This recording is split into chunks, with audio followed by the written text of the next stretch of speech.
Hello दोस्तों, कैसे हो आप सब। आई होप फाइन होंगे। आज हम लोग सॉल्व करेंगे क्लास 10th की मैथ एक्सरसाइज 1.1 का क्वेश्चन 3। तो यहाँ पर क्वेश्चन तीसरा क्या है, किसी परेड में 616 सदस्यों वाली एक सेना की टुकड़ी को 32 सदस्यों वाले एक आर्मी बैंड के पीछे मार्च करना है। दोनों समूहों को समान संख्या वाले स्तंभों में मार्च करना है और उन स्तंभों की अधिकतम संख्या क्या है जिनमें वे मार्च कर सकते हैं। तो यहाँ पर इस क्वेश्चन में जो है हमें पॉइंट करने वाली बात क्या है, यहाँ पर क्या लिखा है, अधिकतम संख्या यानी कि एसएफ, हाईएस्ट कॉमन फैक्टर। तो यहाँ पर हमें फाइंड करना है कि अधिकतम संख्या, स्तंभों की अधिकतम संख्या। तो क्या करेंगे, हम एसएफ फाइंड कर लेंगे। तो यहाँ पर 616 और 32 का हम एसएफ फाइंड कर लेंगे। तो यहाँ पर हम क्या लिखेंगे कि जो है स्तंभों की अधिकतम संख्या जो है वो इक्वल हो जाएगी 616 और 32 के एसएफ से। तो यहाँ पर हम लिख भी देते हैं। तो यहाँ पर हमने लिख भी लिया है कि यहाँ पर जो है प्रश्नानुसार दोनों समूहों में स्तंभों की अधिकतम संख्या जो है वो इक्वल हो जाएगी यहाँ पर 616 और 32 के एसएफ से। तो अब यहाँ पर हमें जो है एसएफ फाइंड करना है। तो एसएफ फाइंड करने के लिए जो है हम छोटे क्लास में जैसे हम फैक्टर करके एसएफ फाइंड करते थे वैसे भी फाइंड कर लेंगे, या फिर यूक्लिड्स विभाजन एल्गोरिथम का यूज भी कर लेंगे। तो यहाँ पर जो है हम यूक्लिड्स विभाजन एल्गोरिथम का यूज करेंगे ताकि आपको एक बार फिर से रिवाइज हो जाए कि यूक्लिड्स विभाजन एल्गोरिथम जो होती है वो क्या होती है।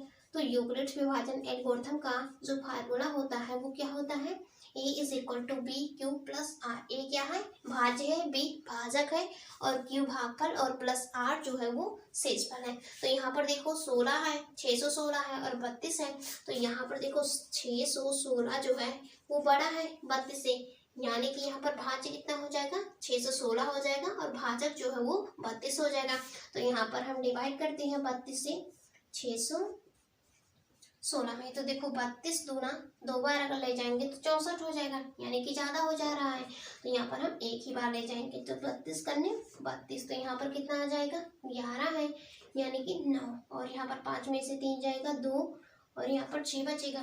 देखो यहाँ पर 2 यानी कि कितना हो गया 29, 3 9 27, तो यानी कि 9 बार जा सकता है। तो कितना हो जाएगा 9 को 9, 9 दूना 18 हासिल 1, 9 को 9 18, 9 त्रिक 27 और 1 28। तो यहाँ पर कितना बच जाएगा, यहाँ पर बचेगा 6, 16 में से 8 जाएगा 8, 16 में से 8 जाएगा 8 बचेगा और यहाँ पर 8 बचा यानी कि 28। तो कैंसल आउट हो जाएगा, यानी कि केवल यहाँ पर जो है कितना बचा 8 बचा, यानी कि यहाँ पर जो इसका शेषफल है वो कितना आ गया 8 आ गया। तो यहाँ पर यूक्लिड्स विभाजन एल्गोरिथम का हमें यूज करना है और एसएफ फाइंड करना है। तो यहाँ पर हम लिख देंगे कि जो है 616 बड़ा है 32 से और यहाँ पर एक ही जगह पर यानी कि भाज्य क्या है 616 है, भाजक 32 है इंटू क्यू, क्यू यानी कि यहाँ पर जो भागफल कितना है 19 है प्लस आर रिमाइंडर यानी कि शेषफल कितना है 8 है। तो यहाँ पर हम डिवाइड कितनी बार करते हैं, यानी कि यहाँ पर हम कब तक डिवाइड करेंगे, जब तक इसका जो शेषफल है वो 0 ना आ जाए। तो यहाँ पर अभी 8 बचा है। तो यहाँ पर जब ये भाजक जो है अब हम इसे दूसरे स्टेप में भाज्य बना लेंगे। तो यहाँ पर 32 भाज्य हो जाएगा। तो यहाँ पर जो शेषफल है 8, यहाँ पर जो है अब 8 जो है वो 32 को डिवाइड करेगा। तो 8 को 8, 8 दूना 16, 8 त्रिक 24 और 8 जो 32, यानी कि यहाँ पर जो है अब दूसरे वाले स्टेप में जो है इसका जो शेषफल है वो 0 आ गया है। तो दूसरी स्टेप में भाजक क्या था, यहाँ पर भाज्य जो है वो 32 था और भाजक 8 था इंटू भागफल कितना है 4 प्लस रिमाइंडर जो है यहाँ पर अब 0 आ गया। तो रिमाइंडर 0 आ गया है, यानी कि हमें एसएफ अब फाइंड करनी है।